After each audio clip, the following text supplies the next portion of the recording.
Oke, selamat datang kembali bersama Didi Dermayu di channel Ang Didi Dermayu atau Didi Karwek atau Didi Opa ya. Channelnya namanya ganti-ganti terus, gak apa-apa. Yang penting channelnya Didi Opa gitu aja udah. Nah, kali ini ada pertanyaan lagi dari Instagram ya.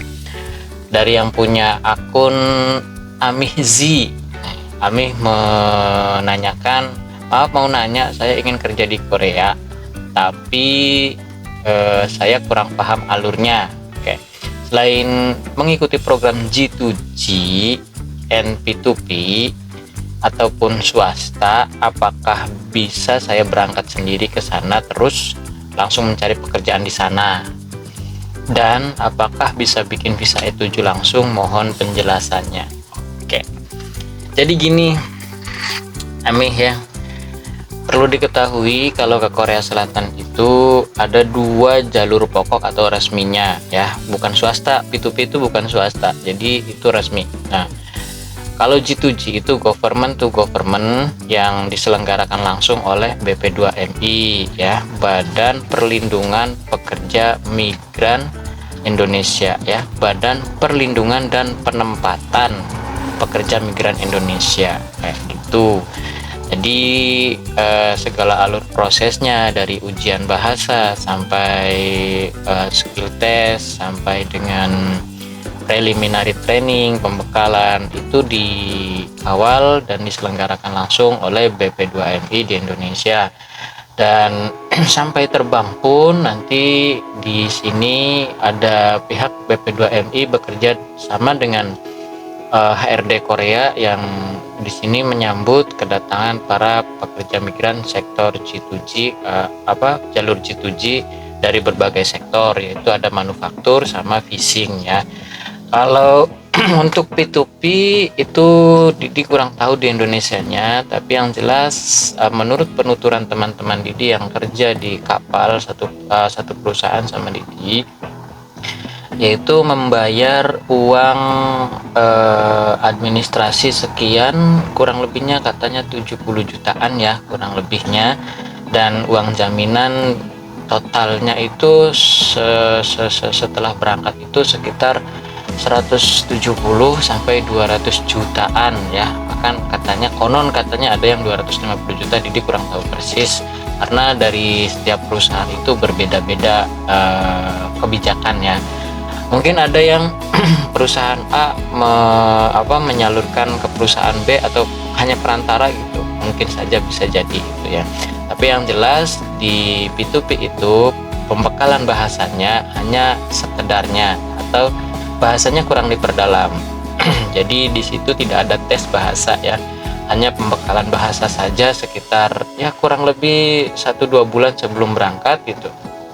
Dan itu tidak ada ujian tesnya, hanya untuk sertifikasi saja, keterangan berlayar. Kalau yang bukan laut ya. Untuk P2P itu pembekalan bahasanya hanya seadanya ya, jadi hanya dikasih kosakata gitu, terus tidak ada pemantapan bahasa ataupun ujian ya di situ. Jadi untuk teman-teman untuk yang P2P itu mungkin kurang sedikit paham bahasa Koreanya gitu, karena maklum di sana hanya pembekalannya sekedar saja.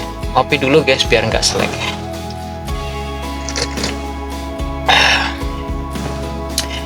Dan di P2P pun ada pembekalan seperti yang Didi sudah jelaskan tadi, yaitu surat keterangan berlayar. Dan kalau yang punya buku pelaut mungkin tidak diperlukan ya, tapi hanya biasanya jadi pemandu di sana. Jadi di kayak lembaga pendidikan, kalau di Cirebon itu ada SPPI ya penyelenggaranya, atau di Tegal juga ada yang namanya itu Jangkar Karat ya.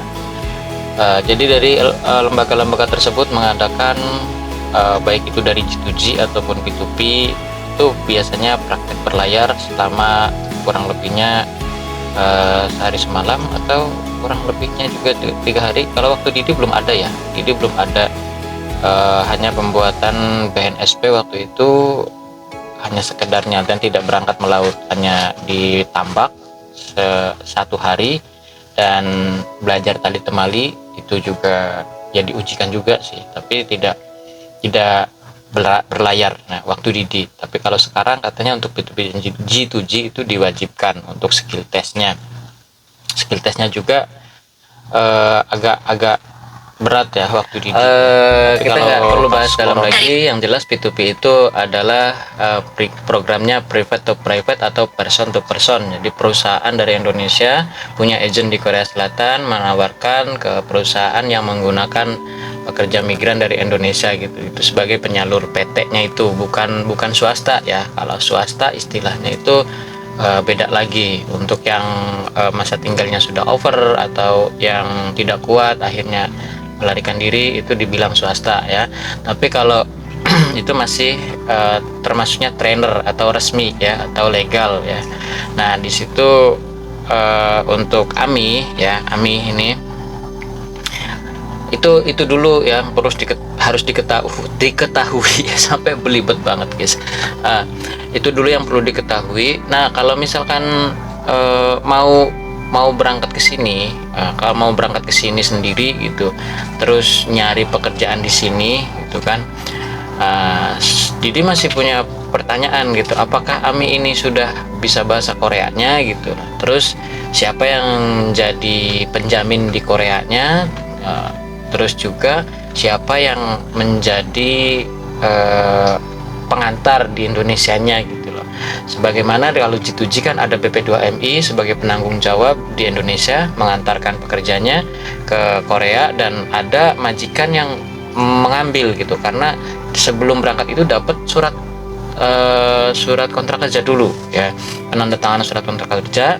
Nah kalau misalkan berangkat dari Indonesia dengan membuat visa E7 ya, kalau misalkan bisa gitulah, ini tanpa panjang lebar dulu aja, buat aja dulu visa E7 nya. Kalau deal, kalau bisa gitu buat, berarti ya bisa gitu. Kalau misalkan tidak bisa buat, berarti ya itu tidak bisa gitu loh.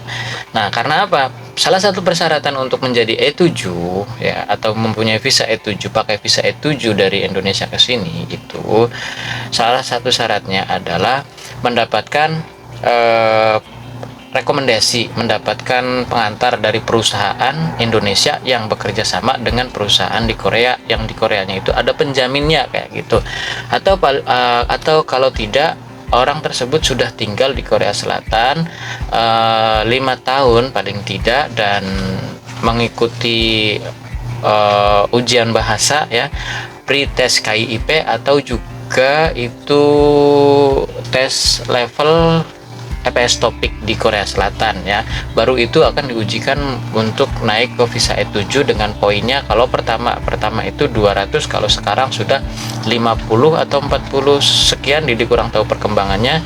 Dan itu baru bisa untuk bawa keluarga. Kalau laki-laki bawa istrinya gitu kan. Nah kalau mungkin wanita bisa bawa suaminya kalau suaminya di Indonesia gitu, dengan persyaratan yang tentunya juga berlaku juga kayak gitu kan. Ngopi dulu guys.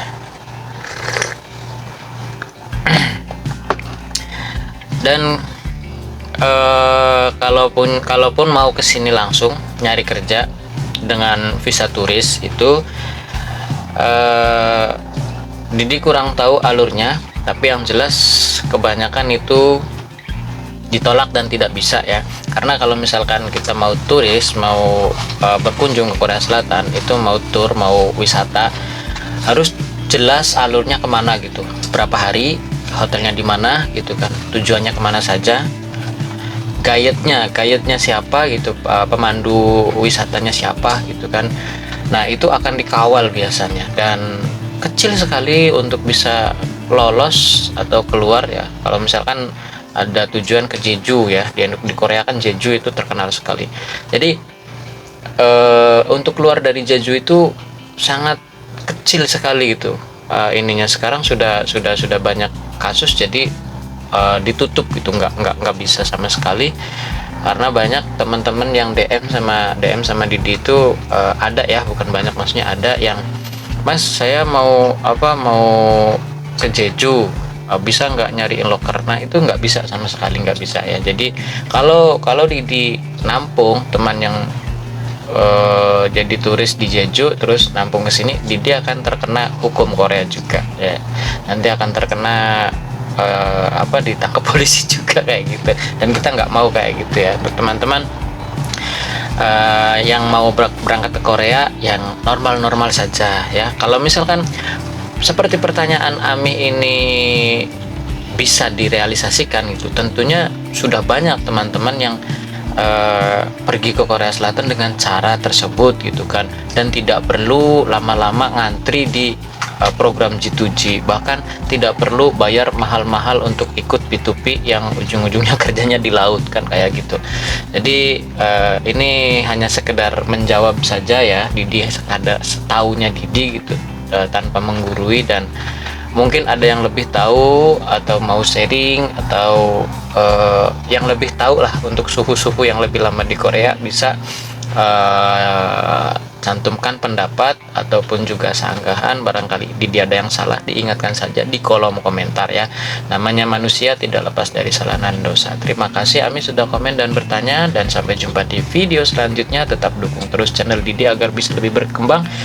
Subscribe kalau teman-teman mau mendapatkan video-video terbaru dari Didi, dan like videonya jika teman-teman suka, dan dislike saja kalau nggak suka ya. Dan kalau misalkan serasa videonya berguna, silahkan share ke video ini ke media sosial teman-teman semuanya. Terima kasih, bye bye, assalamualaikum warahmatullahi wabarakatuh.